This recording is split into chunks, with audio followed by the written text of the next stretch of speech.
toute autre chose à présent avec notre invité du jour qui fera partie du jury du concours 101 femmes entrepreneurs. Les inscriptions sont ouvertes jusqu'au 4 avril. Bonjour Laetitia Iacovelli. Alors il y a 2 ans, vous avez fondé votre entreprise en Haute-Saône, une entreprise de service via des drones qui s'appelle Letitz Hélice, une entreprise grâce à laquelle vous avez remporté ce prix il y a 1 an.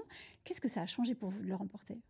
Ça a tout changé. En fait, il y a une certaine sororité qui s'est installée parce qu'on a créé un groupe WhatsApp entre femmes entrepreneurs, donc les 101 femmes entrepreneurs. Et donc, il y a vraiment quelque chose qui s'est installé, du soutien. On peut parler de ses difficultés, de ses facilités. Et puis, ça a permis de faire connaître l'entreprise et de lui apporter une certaine notoriété et crédibilité vis-à-vis des clients.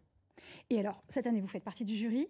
Qu'est-ce qu'il faut pour se démarquer ? Quels sont vos conseils aux personnes qui voudraient candidater ?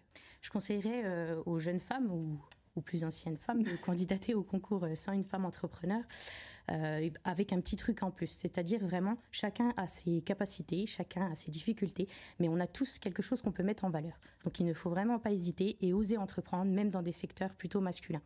Dans votre cas, par exemple, qu'est-ce qui avait permis de faire la différence ?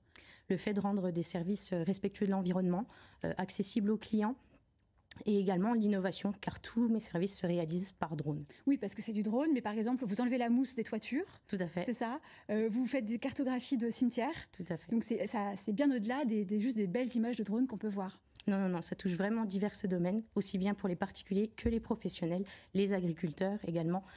Donc n'hésitez pas à visionner mon site pour plus d'infos.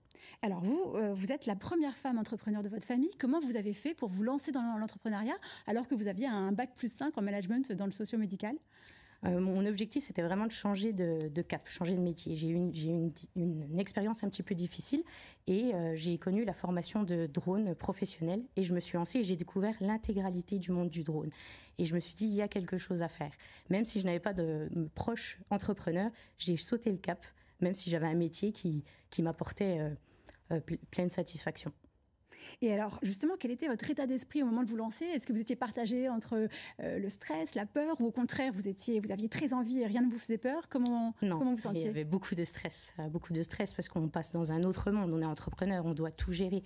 Heureusement qu'on m'a accompagnée, qu'on m'a poussée, parce que j'étais le genre de personne plutôt à l'arrière dans une salle, dans la salle de classe. Et aujourd'hui, on me met sous les projecteurs, on me met en avant. Je suis vraiment sortie de ma zone de confort pour en arriver où j'en suis aujourd'hui. Merci beaucoup, Laetitia Iacovelli. Et je le rappelle, donc les inscriptions sont ouvertes jusqu'au 4 avril.